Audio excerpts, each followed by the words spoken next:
That leads us nicely on. So I'm going to bring up Oliver Hughes and Tobit Michael. Oliver is our senior display planner buyer at iCrossing, and Tobit Michael is our director of paid search to talk to you about GDN. I don't need that. You don't? Nice one. Should we do it from the same side so we can pass a clicker between? That makes it a lot easier, doesn't it? Great. Yeah, just how we practice. Yeah, nice one, guys. So we've spoken quite a lot about the audience signals that we can take from display and how that can help search. But I think now it'd be great to talk a little bit about how your search and the approach to search can really help inform some of the display work that you're doing. But just humour me for a second here. And could you stick your hand up if you think this statement's true? Go on, a couple of you, brilliant. Of course it does. Search obviously delivers an effective ROI. What about this statement here? Right, a few less of you. I did expect that, to be honest with you. But it really does. Display really does deliver an effective ROI, especially when it's managed well. And ultimately, that's thanks in no small part to the Google Display Network that we're able to access through AdWords. For the first time, it allowed display to be a real effective direct response channel for advertisers and removed the high barriers to entry, ultimately changing the perception of display in online marketing. Cool. So iCrossing, as you are no doubt aware, and potentially a lot of you have experienced it firsthand, have a really, really strong heritage in paid search. Now, this is really built by delivering very, very efficient, very large-scale, award-winning campaigns. And the processes and methodology we've got in place for this is directly applicable to our GDN activity, so that's Google Display Network, apologies, and indeed to the programmatic display that we more latterly have adopted.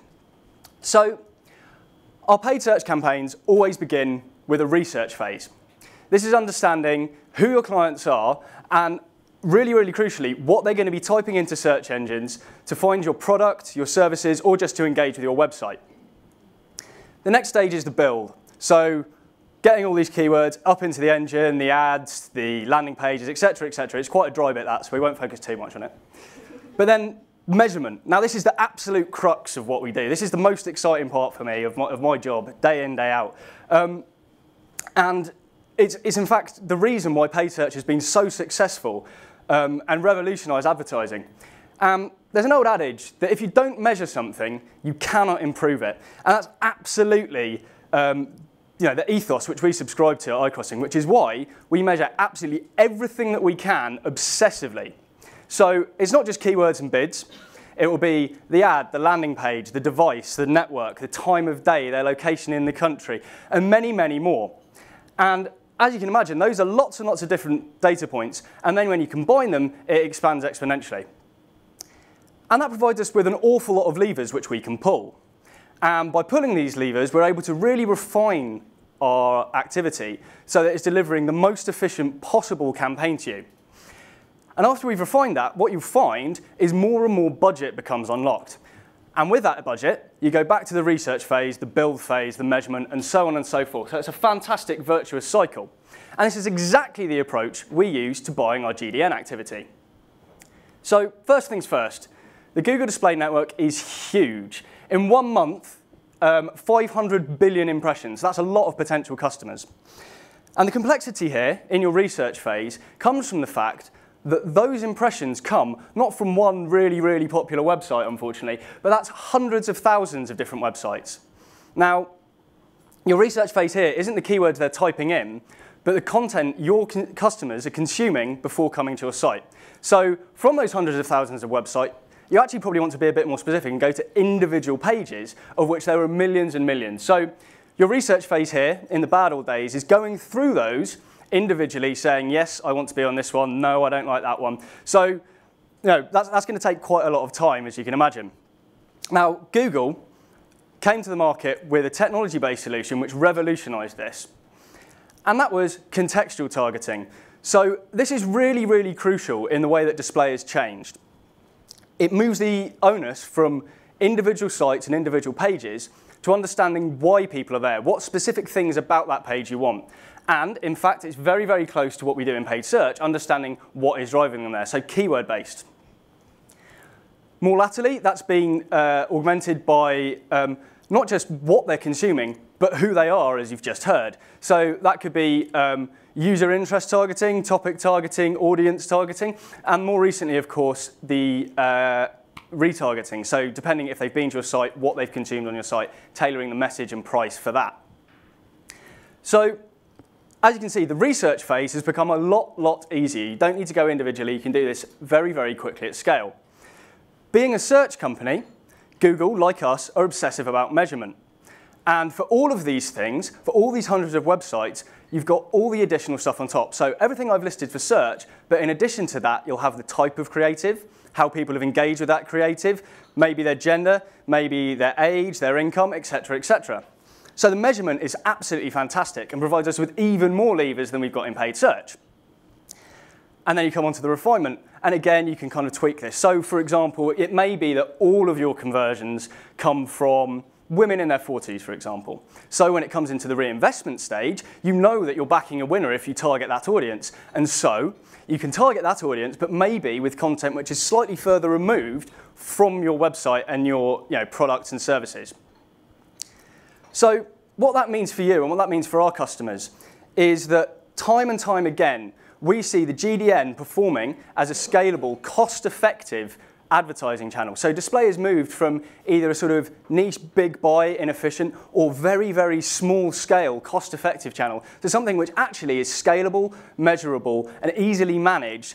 And in many, many cases, we see that it's actually comparable to our non-brand search. In fact, in some cases, for example, in the insurance industry, where it's pretty common to see a click that costs, in search this is, a click of over £30. Now, on the display network, you'll be seeing a fraction of that price for that same click, so it can be much more effective. And the way which we buy media now means that after we've built out the sort of low-hanging fruit in search, and that's doing very well for us, rather than going straight for the longer, higher tail search terms, we'll be boosting up display because we know that that's going to be the most efficient way to grow your accounts. Now, when you find a scalable, cost-effective marketing channel, you're going to want a bit more of it. Of course you are. And our clients ask us for more. But unfortunately, like any marketing channel, as you grow it, you reach something of a plateau of diminishing returns. So you'll be throwing in more money, more hours, and you'll be getting smaller and smaller bits out of it. So with this, how can we extend it further? Well, there's good news, as you may have guessed. Now, the GDN, huge as it is, 500 billion impressions a month, is only a small part of the internet. There are hundreds of thousands of websites out there which carry ads which aren't served by the GDN. But the benefit of the GDN was the fact that we could scale it and we could use technology to buy it. So how on earth do we target the rest of this digital world? How do we target the rest of the world? Thanks very much, Tobit. So, yeah, as you can see here, there are dozens of inventory sources available to advertisers online. The problem, as Tobit said, is that the beauty of the GDN and the Google Display Network is it's one unified platform with a huge amount of inventory available. We can work with each of these inventory sources individually, but if we want to work with everybody, it's not really a scalable solution. The chances are most of you don't know the logos on this screen, but just because you don't know any of these publishers or these inventory sources doesn't mean that you shouldn't be working with them. So we know the Google Display Network is huge. It's 500 billion impressions on a monthly basis. It's an enormous source of inventory. But the collection of inventory sources that we've already seen over there collectively account for 680 billion impressions. So opening up your media inventory to the rest of the world will give you access to 1.2 trillion impressions on a monthly basis. It's a huge amount of inventory, and it really is a no-brainer for you to start accessing it. But as I've said, it's disparate. So without a unified platform for accessing all of it, it really makes it nigh on impossible to work with that many publishers all in one go. So we work with Google, who've given us access to a unified platform that allows us to plug into each of these inventory sources and access them in exactly the same way as we do with the GDN. Contextual, first-party data, mobile, video, dynamic creative, site-specific targeting, all of the stuff that we know is working for your GDN campaigns, we can bring in and access through all of these additional inventory sources. What's really exciting here is third-party data. That's something that we don't have access to on the GDN. We can look at our customers converting, or our advertisers converting customers, cross-reference that against third-party data sets, and identify core characteristics of users who are likely to convert. Once we understand who that is, we can scale out, buy new audiences, and ultimately introduce our clients to an audience who haven't yet necessarily been exposed to their brands previously. So a common criticism that I often hear about the Google Display Network is it's not premium media. And to a certain extent, that might well be true. There's lots of blogs, lots of forums. But when you're buying advertising in this way, we're able to access some really phenomenal premium-based advertisers. And again, layer in all the same contextual, third-party data, all that kind of stuff, through these premium inventory sources. Ultimately, it's just an extension of your existing GDN campaigns. And when you've got a marketing channel that delivers strong, efficient, consistent results, just like search, we really do feel as though it should always be on. To give a quick example of this, we had a client of ours approach us sort of mid last year. Yeah. They were absolutely smashing it on the GDN, spending nearly 40 grand a month, and they were getting a 1.2 ROI on post-click, really doing some fantastic results. Obviously, they came to us and they wanted to understand how they could get more for their money. By using some of the tactics and the stuff that we've just been speaking about, we're able to get them to spend an additional £13,000 a month, delivering them a 1.15 post-click ROI. So that's 34% extended reach, using exactly the same workflow and exactly the same tactics that we've been using as part of their GDN. As I said, it really is a complete no-brainer.